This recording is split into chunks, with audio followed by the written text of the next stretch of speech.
I'm Brian David Downs.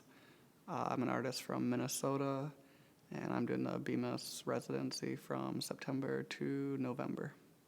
The band flyers just start out pretty standardized size, from like an 8 by 11 to a 12 by 18, but just something that can be put around clubs, just places in town to advertise. And then through the process of kind of becoming friends with bands, I've been working on series and 27 to 32 kind of size pieces of paper, and then using friends and people that are bands or in bands and also friends just kind of gives you a bit more concentration on drawing a person correctly. So getting a certain look and pristine quality to a drawing, having someone seeing themselves drawn makes a little bit more fire into your butt to make it look real tight.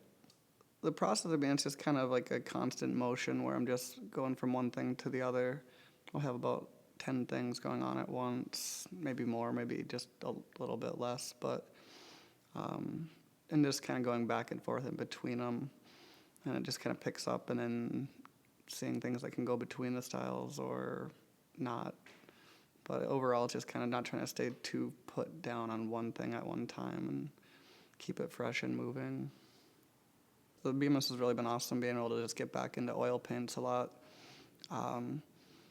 Just with working on Minnesota, just having the room and how messy oil paints can be, and then also not having like a facility to clean up brushes. In Minnesota, it gets pretty cold in the winter, so the ambition to want to use oil paints and have all the tedious parts of cleaning up, definitely not there. But here, having all the facilities makes it a lot easier and nicer to get back into exploring different possibilities with the oil paints. It's like it all kind of a play with just the oil paint, finding just kind of the material of it, and then working with a few different latex sculptures and kind of trying to figure out how to do abstract sculpture.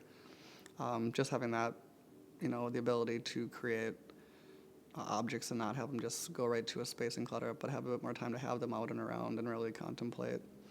Change in theme, but just looks, and then pulling out different elements. Trying to get my style, because I was doing a lot more just graphite, where you have to be very tight. Or not that you have to necessarily need to be tight, but I was getting a lot tighter, and I wanted to get a lot looser with the style. So the oil paints allowed that, and then finding little nuances that I thought were interesting, and then pushing those ideas further with the paint. Kind of got the style just to naturally progress to where it's at now. I wanted to make bigger works, and so I never really necessarily have like a set idea to see how the image is going to look when it's done, because it's never that way, even no matter how well planned you have it out. So just having the ability to be bigger and work on bigger spaces, on more things, more time, just was like the big kick for me. And then Omaha, I just grew up listening to a lot of different Omaha bands, so that intrigue, like Tim Kasher, bands like Neva de Nova, or I just grew up listening to, so it was really exciting to think that I can come live in a city where those guys are just homeboys.